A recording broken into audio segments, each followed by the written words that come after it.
What up, MetaFam? It's May 4th, and I am feeling compelled to share. And sometimes when the Divine Matrix says share, you should just share. And I think it's important to do so. I think it's important to act upon the opportunity to give. I think that's the key here. Anyway, I'm a big fan of Stoic literature and those who follow kind of the Stoic philosophy and models of life for Stoicism. And what's great about it is what I love the most about Stoicism for me and how it applies to my life is that you never have to act ever on emotions. This is something that I talk about with my kids, as immature as they are, and it's just one of those things to remind them, is that emotions come.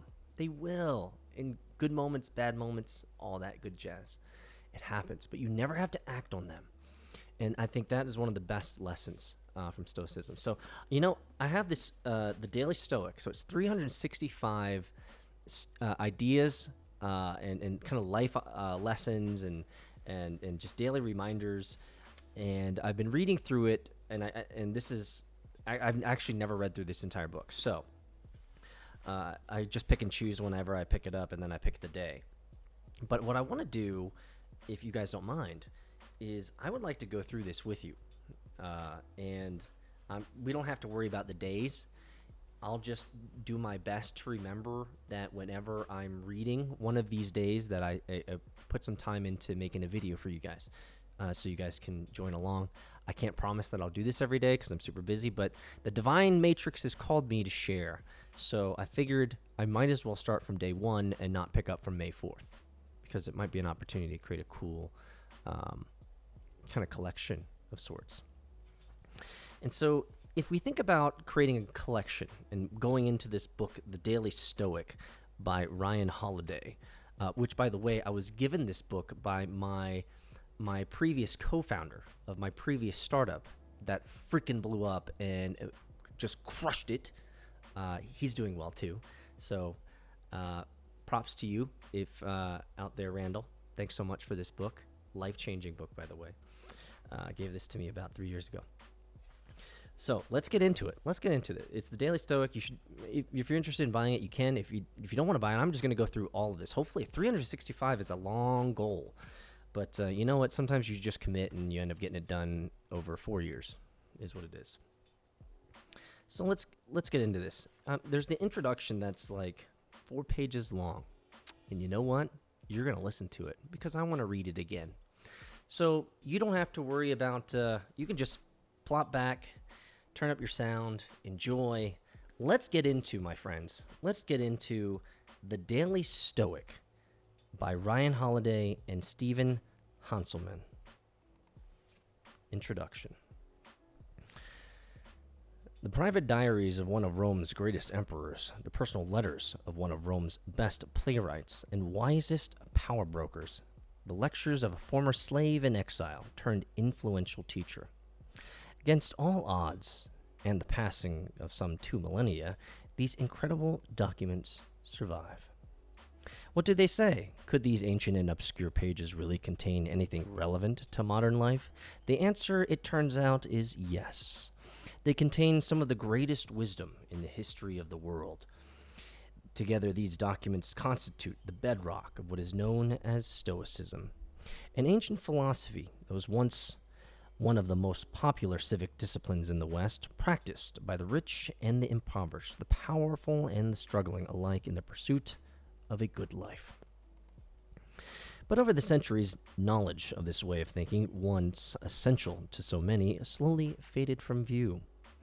Except to the most avid readers of wisdom, Stoicism is either unknown or misunderstood. Indeed, it would be hard to find a word dealt with greater injustice at the hands of the English language than Stoic. To the average person, this vibrant, action-oriented, and paradigm-shifting way of thinking and living has become shorthand for emotionlessness. Given the fact that this mere mention of philosophy makes most nervous or bored, Stoic philosophy on the surface sounds like the last thing anyone would want to learn about. let alone urgently need in the course of daily life. I have to take some sips of my old smoothie here, and you guys are going to deal with it. What a sad fate for a philosophy that even one of its occasional critics, Arthur Schopenhauer, would describe as the, quote, highest point to which a man can attain by the mere use of his faculty of reason, end quote. Our goal with this book is to restore Stoicism to its rightful place as a tool in the pursuit of self-mastery, perseverance, and wisdom, something one uses to live a great life, rather than some esoteric field of academic inquiry. Certainly, many of history's great minds not only understood Stoicism for what it truly is, they sought it out. George Washington, Walt Whitman, Frederick the Great, Eugene Delacroix, Adam Smith, Immanuel Kant, Thomas Jefferson, Matthew Arnold, Ambrose Bierce, Theodore Roosevelt, William Alexander Percy, Ralph Waldo Emerson, each read, studied, quoted, or admired the Stoics.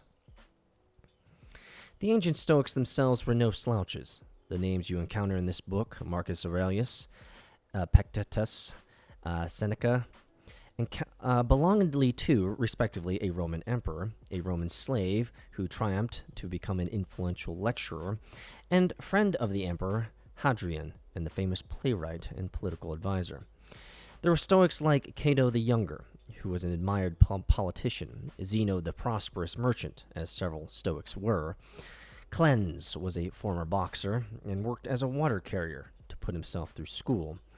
Chrysippus, whose writings are now completely lost but tallied more than 700 books, trained as a long-distance runner. Pausanias served as an ambassador. Musonius Rufus was a teacher, and many, many others. Today, especially since the recent publication of The Obstacle is the Way, Stoicism has found a new, diverse audience, ranging from the coaching staffs of the New England Patriots and Seattle Seahawks to rapper LL Cool J and broadcaster Michelle Tafoya, as well as many professional athletes, CEOs, hedge fund managers, artists, executives, and public men and women. What have all these great men and women, found within Stoicism that others missed? A great deal, apparently.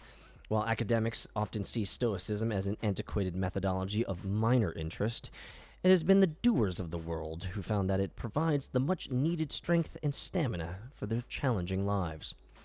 When journalist and Civil War veteran Ambrose Bierce advised a young writer that studying the Stoics would teach him, quote, how to be a worthy guest at the table of the gods, end quote, or when the painter Eugene Delacroix, famous for his painting Liberty Leading the People, called Stoicism his consoling religion, they were speaking from experience.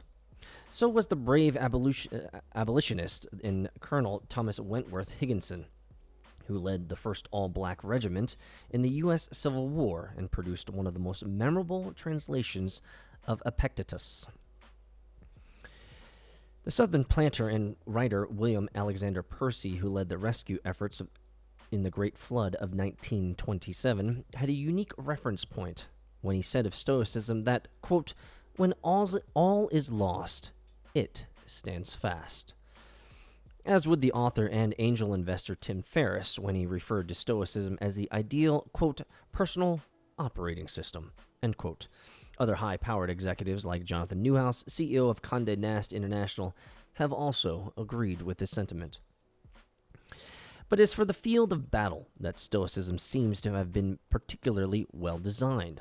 In 1965, as Captain James Stockdale, future Medal of Honor recipient, parachuted from his shot-up plane over Vietnam into what would ultimately be a half-decade of torture and imprisonment, whose name was on his lips? Epictetus. Just as Frederick the Great reportedly rode into battle with the works of the Stoics in his saddlebags, so too did Marine and NATO Commander General James Mad Dog Mattis, who carried the meditations of Marcus Aurelius with him on deployments in the Persian Gulf, Afghanistan, and Iraq. Again, these weren't professors, but practitioners, and as a practical philosophy, they found Stoicism perfectly suited for their purposes.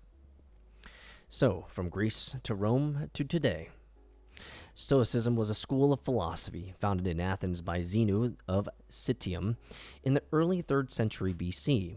Its name is derived from the Greek stoa, meaning porch, because that's where Zeno first taught his students. The philosophy asserts that virtue, meaning chiefly the 4 cardinal virtues of self-control, courage, justice, and wisdom, is happiness. And it is our perceptions of things, rather than the things themselves, that cause most of our trouble. Stoicism teaches that we can't control or rely on anything outside what Epictetus called our reasoned choice, our ability to use our reason to choose how we categorize, respond, and reorient ourselves to external events. Early Stoicism was much closer to the comprehensive philosophy like other ancient schools whose names might be vaguely familiar. Epicureanism, Cynicism, Platonicism, Skepticism, Platonism. I said that wrong. Proponents broke of diverse topics, including physics, logic, cosmology, and many others. One of the analogies favored by the Stoics to describe their philosophy was that of a fertile field. Logic was a protective fence. Physics was the field, and the crop that all this produced was ethics, or how to live. As Stoicism progressed, however, it focused primarily on one of these two topics, logic and ethics. Meaning its way from Greece to Rome, Stoicism became more than just a practical fit for the active, pragmatic lives of the industrious Romans. As Marcus Aurelius would later observe, quote, "I was blessed when I set my heart on philosophy, that I didn't fall into the Stoicist trap, nor remove myself to the writer's desk, or chop logic, or busy myself with studying the heavens. Instead, he and Epictetus and Seneca focused on a series of questions not unlike the ones we continue to ask ourselves today.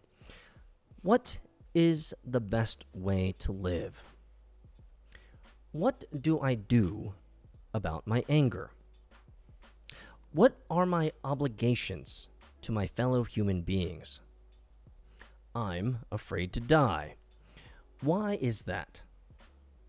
How can I deal with the difficult situations I face? How should I handle the success or power I hold?" These weren't abstract questions. In their writings, often private letters or diaries, and in their lectures, the Stoics struggled to come up with real, actionable answers. They ultimately framed their work around a series of exercises in 3 critical disciplines.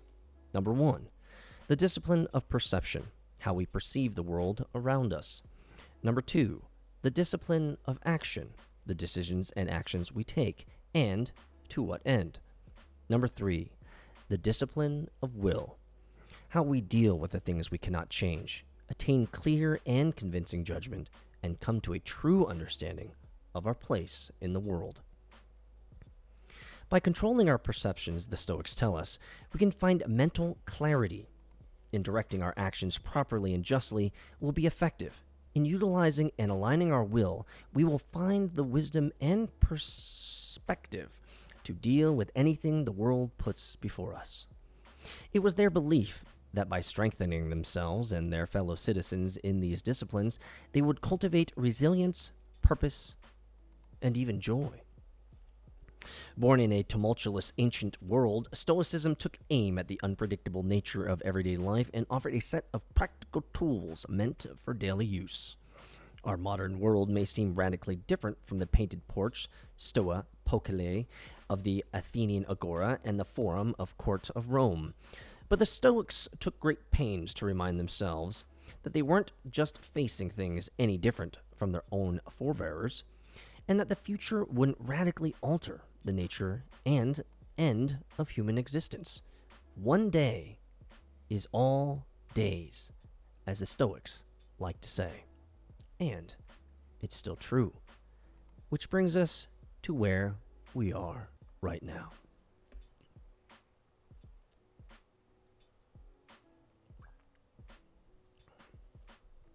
A philosophical book for the philosophical life. Some of us are stressed. Others are overworked. Perhaps you're struggling with the new responsibilities of parenthood or the chaos of a new venture. Or are you already successful and grappling with the duties of power or influence, wrestling with an addiction, deeply in love, or moving from one flawed relationship to another? Are you approaching your golden years, or enjoying the spoils of youth, busy and active, or bored out of your mind? Whatever it is you're going through, there is wisdom from the Stoics that can help. In fact, in many cases, they have addressed it explicitly in terms that feel shockingly modern. That's what we're going to focus on in this book. Drawing directly from the Stoic canon, we present a selection of original translations of the greatest passages from the three major figures of late Stoicism: Seneca, Epictetus, and Marcus Aurelius, along with a few assorted sayings from their Stoic predecessors, Zeno, Cleanthes, Chrysippus, Mucionis, Hecato. Accompanying each quotation is our attempt to tell a story, provide context, ask a question, prompt an exercise, or explain the perspective of the Stoic who said it, so that you may find deeper understanding of whatever answers you are seeking. The works of the Stoics have always been fresh and current regarding the historical ebb and flow of their popularity. It was not our intention of this book to fix them or modernize them or freshen them up. There are many excellent translations out there. Instead, we sought to organize and present the vast collective wisdom of the Stoics into a digestible, accessible, and coherent form as possible. One can and should pick up the original works of the Stoics in whole form. In the meantime, here, for the busy and active reader, we have attempted to produce a daily devotional that is a functional and to the point as philosophers behind it. And in the Stoic tradition, we've added material to provoke and facilitate the asking of big questions.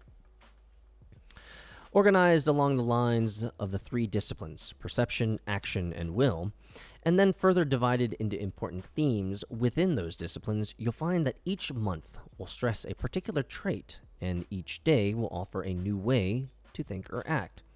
The areas of greatest interest to the Stoics all make an appearance here: virtue, mortality, emotions, self-awareness, fortitude, right action, problem-solving, acceptance, mental clarity, pragmatism, unbiased thought, and duty.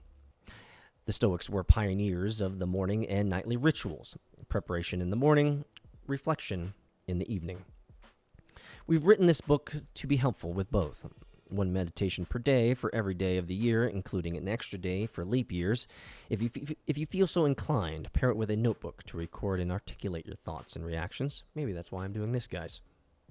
Just as the Stoics often did. We also created a durable companion to this book for daily diarists, the Daily Stoic Journal. We recommend that you begin on the page with the date you are presently reading this book and continue to read the corresponding entry for each date as you move through the year, returning to the beginning of the book at the new year. Many readers report reading all the way through first, then savoring each day at a time of their second reading. How you read the book won't change its power. The aim of this hands-on approach to philosophy is to help you live a better life. It is our hope that there is not a word in this book that can't or shouldn't, to paraphrase Seneca, be turned into works. To that end, we offer this book. Well, that is the introduction to the Daily Stoic by Ryan Holiday and Stephen Hanselman. The first part 1, the discipline of perception, control and choice, is the first entry. Guys, let's jump right in. Control and choice.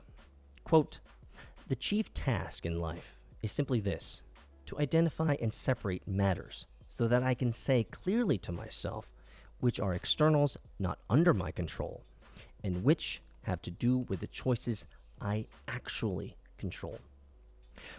Where then do I look for good and evil?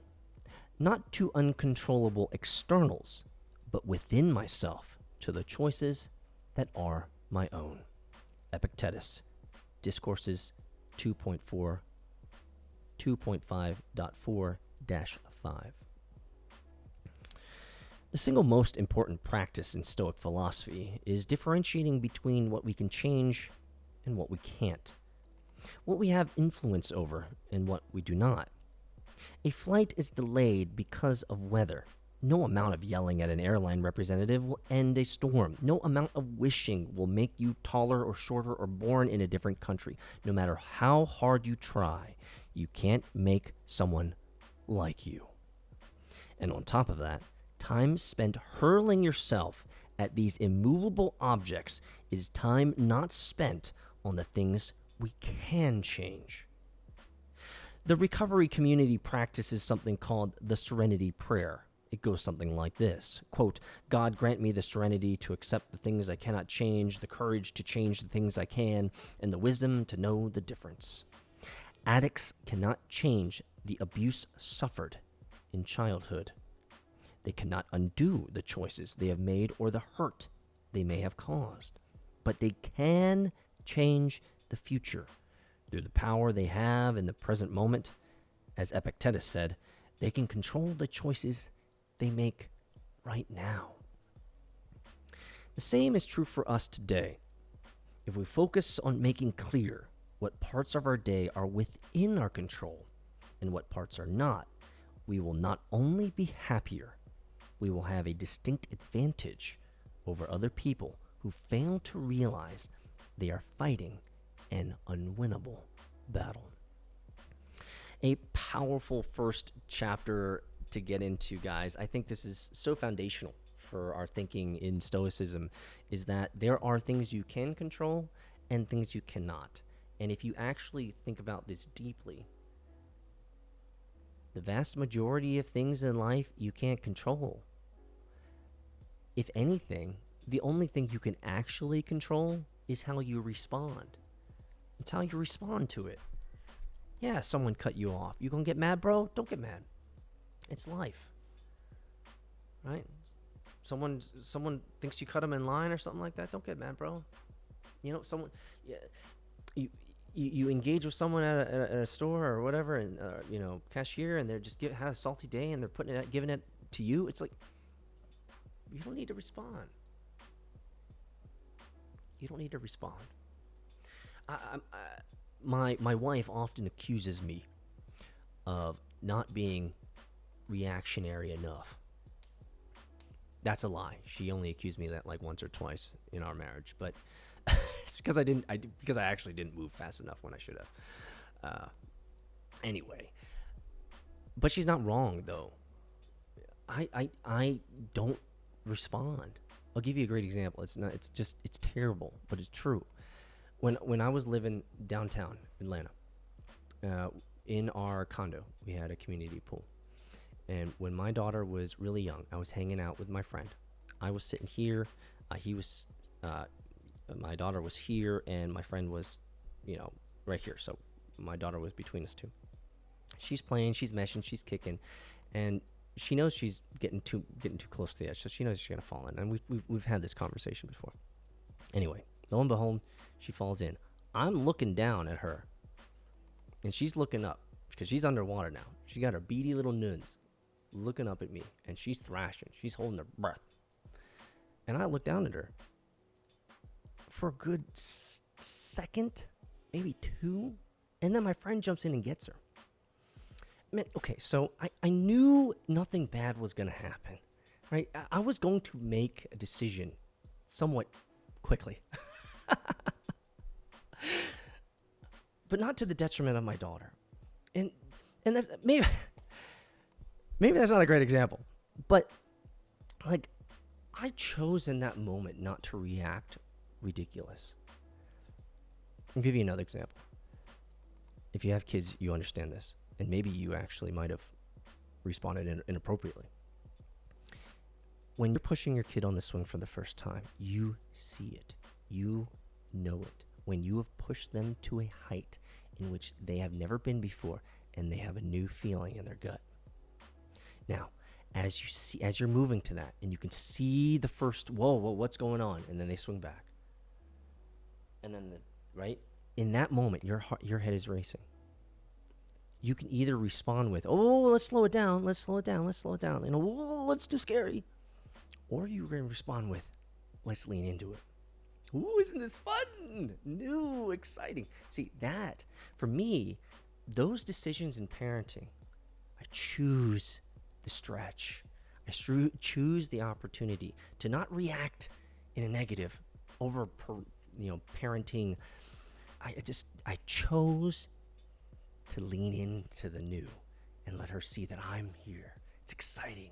Yeah, it's a little scary. Ooh, you're feeling that thing in your gut because you're going high now. Ooh, isn't it? Right? And the kids respond to that. They respond to how you react. And so I've always been very, very situationally aware with how I respond to things outside my control around my kids, and make sure that because they're looking at me. You better believe it. They're looking at me. They want to see how Appa responds. And they know now, because they're older now. They know now that I don't respond that quickly. All right? If something look, guys, I'm at the racetrack all the time. I'm not the only, but I'm one of the few that when a major collision happens, like at a national race, and there's hundreds of people, they're all like, "Woo!" Right there. They're all people running over to go see it. I am one of those guys. I'm just not interested. I'm not a rubbernecker, right? I choose not to react to emotions that move me in a position where I'm not making good decisions, because we all know we make our best decisions when we're highly emotional, right? Anyway, I hope you guys appreciate it. Enjoy this. This is my color commentary. Daggone, we're almost 30 minutes in. Welcome to the Daily Stoic, my friends. I'm going to do my best to give you guys some drops as much as I can as we go through this. I'm going to put a bookmark in this so I know that we've done day 1. And day 2, we can just get into it, guys. Peace out.